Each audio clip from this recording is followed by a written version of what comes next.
Shalom, shalom. It's your brother here, Yakanin. Shalom. It's your brother Yoatazak. It's your brother Parathon. First and foremost, want to give all praises, honor, and glory unto Yahweh, Ba'ashem, Yahushai, Ba'ashem, Rakak, double honors to the elders and apostles of the great millstone who rule well and that taught us this truth. And salutations out there to the hopeful elect, the brothers that are putting this work diligently, sincerely, and truthfully. To you, we want to say shalom. Shalom. Shalom, Lakim. Today's lesson is going to be on basically fleeing Babylon, and spiritually and not physically. All right, and we can go into Jeremiah 51:6, bring that out. But the whole point of the discussion The definition of Babylon. is to talk about how basically 2/3 of our people, the Israelites, you so-called blacks, not 2 Native Americans, have basically mastered this captivity. And that's not a good thing, all right, because you have set yourself up to succeed in a place that is soon to be destroyed. Con. All right, and we have separated ourselves from this place so that we aren't destroyed with it. All right, but 2/3 of you Israelites, all right, you have mastered this captivity, meaning you love it here. You love your oppression. You love your oppressors. All right, and for that, you will be destroyed. Jeremiah 51:6, flee out of the midst of Babylon and deliver every man his soul. Be not cut off in her iniquity, for this is the time of the Lord's vengeance. He will render unto her a recompense. So it's talking about flee. It's not talking about physically run out of Babylon, okay? Because every place among the earth is going to be, judged. You can't escape the judgment to come.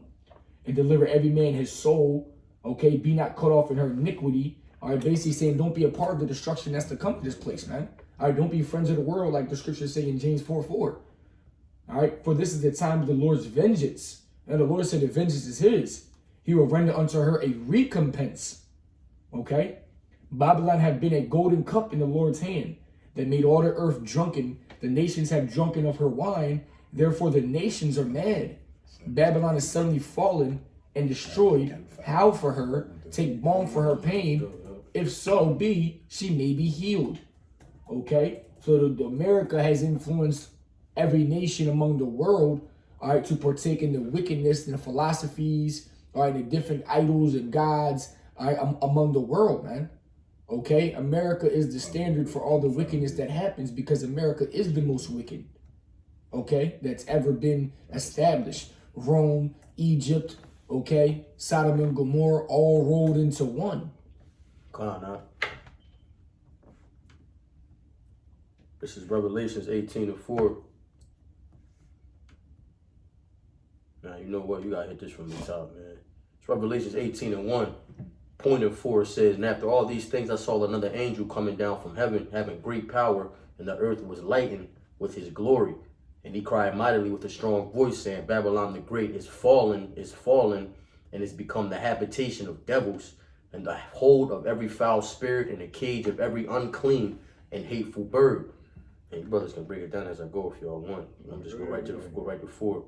Verse 3, it says, for all the nations have drunk of the wine of the wrath of her fornication, and the kings of the earth have committed fornications with her, and the merchants of the earth are waxed rich through the abundance of her delicacies. And that's what the brother was just kind of referring to, There's talking about other nations, but you can say that about Jake, man.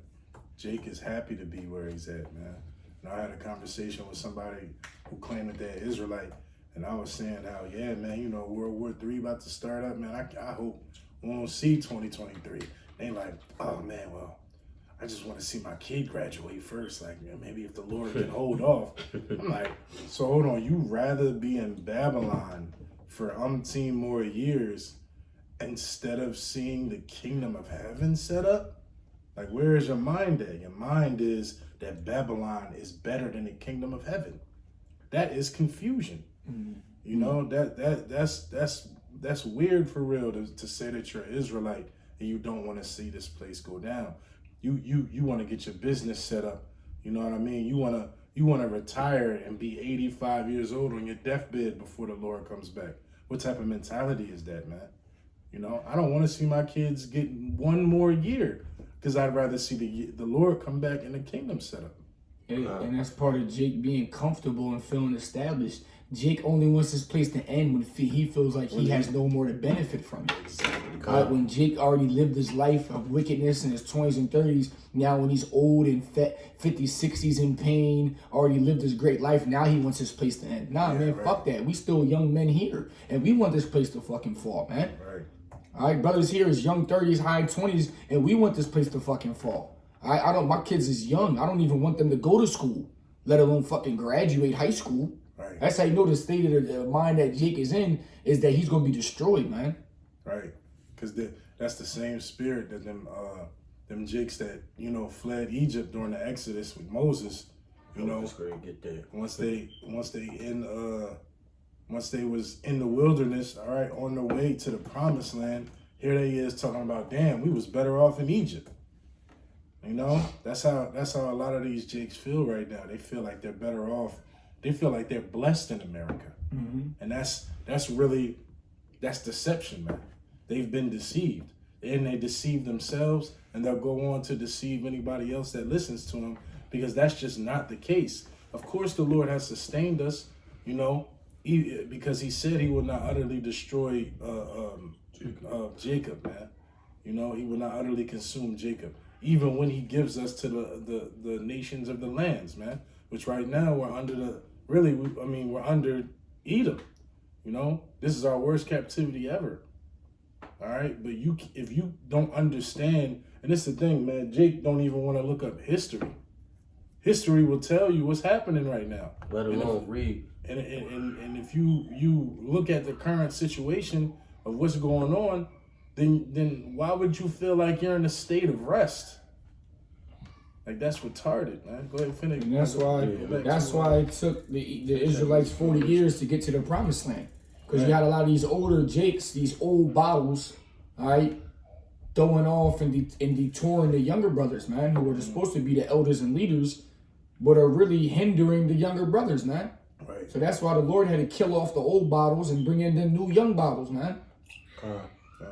Revelations 18:3 again, it says, for all nations have drunk of the wine of the wrath of her fornication, including Israel, them being the main one, and the kings of the earth have committed fornication with her, and the merchants of the earth are waxed rich through the abundance of her delicacies, and delicacies goes into luxuries.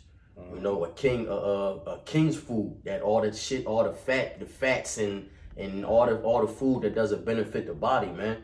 All right, verse 4 it says, and I heard another voice from heaven saying, come out of her, my people, that ye be not partakers of her sins, and that ye receive not of her plagues. All right, so that was the point. Okay. And that's going into, this is actually talking about leaving Babylon physically, but this is in Revelations, just recounting a time where you would actually get, if you're part of the elect, the chariots would then come and take you, because the plagues that are going to hit America will destroy America. That's going into another topic, but ultimately we talking about leaving Babylon mentally and spiritually, because we want to be those ones that when it's time physically to then not partake of those plagues. The only way we're going to be able to leave physically is by the chariots. Brothers can't leave and get on boats and cars and planes. Right. All right. Physically, the only way we're leaving Babylon is through the chariots of salvation. Right. Hey, we came here on slave ships. We're going to leave one of them spaceships, man. All right. I'm going to grab Micah 2:10. That's what I was doing. Arise. Hold on, before you get that, let me get this real quick. Okay. This is Ecclesiasticus or Sirach 21, verse 2. It says, flee from sin as from the face of a serpent. For if thou comest too near it, it will bite thee. The teeth thereof are as the teeth of a lion, slaying the souls of men. All right? Because what is there in Babylon for you to indulge in? Sin. There's literal places in in this country called Sin City. They glorify sin. There's whole businesses and economy and portions of the economy based on sin. They perpetuate the sin here so that Israelites do it. specifically to so that they can dishonor their power, and they don't really understand that, you know, pursuant to Judith 5:20, that, you know, our oppressors understand more than the majority of our people how bad sin affects the relationship that we have to our power, Yahweh Bashem Yahweh Shai. You know, he's bound by his own word, by just like we're bound by the covenant, so is he. So if we keep sinning and doing all these things and blah blah blah, that's a war tactic that they use to keep us here, man. That's right. To keep us docile, to keep us weak, you know? And that's why only certain men wake up to the truth. Because really, when you waking up to the truth, that's the beginning of your exodus from Babylon. We got this. Psalms 23:4. Yeah, though I walk through the valley of the shadow of death, which is that valley of the shadow of death is Babylon. And why? And what is the transgressions? What is sin? Right? The transgression of the law, which leads unto what? Death. That's right. So like the brother was talking about, America is nothing but a sinful nation, which is the valley of the shadow of death. Which, right. Why you keep sinning is going to be the reason why you die. Right. I will fear no evil, for thou art with me, thy rod and thy staff, they comfort me, which is the scriptures in this book, man. And Yahweh Shai being the comforter. Right. All right. And without the comforter and his word, all right, and the brethren, all right, hey, you damn near dead anyway, man. All right. Because what brings you back to life is this word, man. Right. All right. The breath of, you're talking about them, what is it, Ezekiel? The valley of the dry bones. Yeah, all right. A lot of these people are these dry bones, man. All right, the Lord spoke that breath into us, which is that wisdom and knowledge. So now we ain't those dry bones anymore. Right. All right, we are those dead bones that have been breathed into with the wisdom and knowledge of the scriptures. And now we are preaching that same knowledge that we have been taught down from the elders and apostles on down, that Yahweh Shai has been teaching since he was walking the earth. Right. It's the same doctrine. Ain't nothing changed, just the time. Right. No, that's what you had more than? No, you had that Micah? Yeah. Now that's beautiful. Because you go into Babylon, it means to confound, it means confusion. Mm-hmm. All right. It's land of confusion. So we're gonna hit Micah 2:10. It says, arise ye and depart, for this is not your rest. Rest going into comfortable, you know, being spiritually and physically. All right. It says, because it is polluted, it shall destroy you, even with a sword destruction.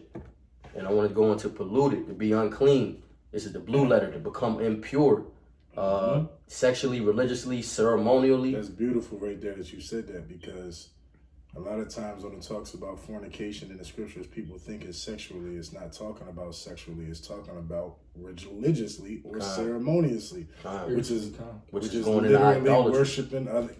Worshiping other gods. Which, if you do a deep dive research, that's exactly why we over here, man. Worshiping other gods, committing fornication. You gotta think, that's why the Lord refers us to the bride, all right? And he's the husbandman, right? So what happens when the bride to be go off and start fucking some other nigga? You know what I'm saying? The law would say, well, cool, let's kill this bitch then, right? Hey, man, so now you see the dynamic of how destructive, all right, living a life contrary to the one that Yahweh Bashem Yahweh Shai will have us to live is to the relationship that we have as the Lord's people, man. That's why it's so destructive to be in the mentality of Babylon, because you are confounded, man. You are confused. You are dead in your mind, like the brother pursued to earlier, you know? And so for that, you know, if you were, you know, there's a couple different types of zombies. One of the ones they don't really make movies about is the Haitian zombie. The Haitian zombie, you are able to manipulate because he's not really dead. He's just fucked up from whatever, you know what I mean? Papa Shango and all them type niggas. But the point that I'm making is that's what you are. You're just I mean, if you exist in the realm of a Babylonian, then you are a literal zombie, man. You know, you think for yourself, but you don't. All right, you're following the trends of Babylon, just like a fucking TikTok video. You know, you'll perpetuate whatever, and we've seen it. I know for a fact you brothers seen it too. Somebody get all in this truth, then bug out. What's the first thing they do? Whatever the hell the rest of the motherfucking Babylonians is doing. That should be be making me so mad, bro. You feel me? It's no separation. It's no sanctification, man. You know, this word will have you sanctified. Sanctified means separate, man. Mm-hmm. We trying to be separate from the thoughts that a Babylonian is thinking. If your life is exactly like these fucking 2/3 niggas, you need to check yourself, man. You know, we gotta check ourselves every day through the Spirit. Hey, people might say, well, how do we know we ain't 2/3? All right, wait, 2/3 ain't doing this shit, man. All right, we're not saying we are elect, but we striving to be of the elect. Right. We ain't striving to be of the 2/3. All right. We most likely, more than likely, are favoring in of the elect than we are favoring of the 2/3. And the Lord willing, the Lord keeps us on that path, man. And He don't let us go off and shift us out of this truth. All right, that's how we know 2/3 ain't worried about the laws and commandments. 2/3 ain't worried about Yahweh Shem Yahushai. 2/3 ain't worried about repentance. 2/3 ain't worried about their culture. 2/3 ain't worried about their people. 2/3 ain't worried about the laws. All right. So when we talk about 2/3, we know who the 2/3 are. Right. Because they're so obvious actions, kind of. Right. They drunk off. When it's talking about arise ye and depart, it's talking about spiritually. You gotta, because in order to arise, that means you had to have been on the bottom. You had to have been below. So now you got to rise out of that, and you got to depart from the society of the wickedness of this society, all right, and get back into the righteousness of the scriptures of who we were, who we are, how we used to live, how we used to be, how we used to conduct ourselves, all right, the morals we used to uphold by, all right, and not the morals that we uphold by in this society, man, all right, because the morals of this society is wickedness. Nowadays, folly is set in great dignity, man. All right, and the righteous is on low. All right, but the wicked is on high. Romans 12:2. And be not conformed to this world, but be you transformed by the renewing of your mind, that ye may prove what is that good and acceptable and perfect will of Yahweh. So it says, be not conformed to this world. Basically, don't be a friend of this world. Don't be into this world. All right? Depart from it. Like I said in Micah. We got to be transformed by the renewing of our mind. So we have to unlearn all the lies and bullshit that Esau taught us in this society, starting from kindergarten on up to freaking high school or college if you went. All right, and unlearn the lies they told us and relearn this truth. All right, it's part of what it talks about being reborn again. All right, I think it's in the same book. Where it goes and they ask, how can you be reborn if you don't enter to the womb again? Right. And it was talking about the water, which was the wisdom and knowledge of these scriptures, like the living waters. All right. We don't gotta go really into that. It's a little bit different, but basically be renewed by the renewing of your mind, because all right, this truth has become new, which means refreshed. All right, it's always been out there, but now it's being brought back to the surface level, so we're able to learn and move accordingly by it. Right. That's right, huh? Yeah, it said that it says that the book was sealed for a time. You know, and so right now we're in a time where the seals were open because we getting closer to the end. You know, and so with those seals being open. And certain men being able to understand, we're able to teach other men, all right, and that vibration of the Lord and salvation is back on the scene 100-fold, you know? And that's so right now we in the great sifting time, man. Right now you choosing your side. You ready? The ark doors is open. You either choosing to come in or you choosing to stay out. Because best believe that rain coming, you know? What it say in Matthew, like the days of Noah, bro, man. That's right. You know what I mean? And so, you know, some people is going to get out of Babylon spiritually, and they going to translate then and actually get out of it and not be partakers of the plagues when they physically come. Others is going to stay in Babylon spiritually And so when they try to leave physically, it don't matter even if they do leave. They gonna hop on a plane, go to China, get out, and them fucking Moabites gonna eat your bitch ass. Yeah. You know what I mean? Judgment is coming, man. That's right. And the line is being drawn in the sand. You gotta figure out which side you on, because at the end of the day, the Lord is not fucking playing, man. We don't got the time to be bullshitting about it. You gotta make decisions, all right? We gotta make decisions every day.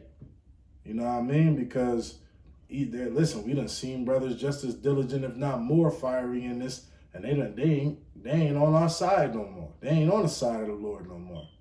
You know? Well, So sifting, man. Hey, the Lord is sifting, man. You know? What you got? I got it's Isaiah 51:14. It says, the captive exile hasteneth that he may be loosed, and that he should not die in a pit, nor that his bread should fail. Who's that captive exile, man? You Israelites, so-called Negroes, Latinos, Native Americans, Seminole, West Indians, and Haitians. And what's the pit? Babylon. Con. It also goes into the grave or destruction. And I was going to say that because a lot of people will say, well, that's talking about hell. Right. Where's hell at? Babylon. Con. Both literally and figuratively, because it's hell, you know what I mean, for the Israelites, because the majority of us is over here. Mm-hmm. All right? And then on top of that, when Lord willing we do get out of Babylon on them ships, when we look down, it's going to be that lake of fire. Con. You know what I mean? Last part. With that, we want to give all praise, honor, and glory unto Yahweh, Hashem, Yahushai, Ba'ashem, B'Kakwadash. A double honors to the elders at Great Millstone who teach and rule well, and shalom to the elect. Shalom.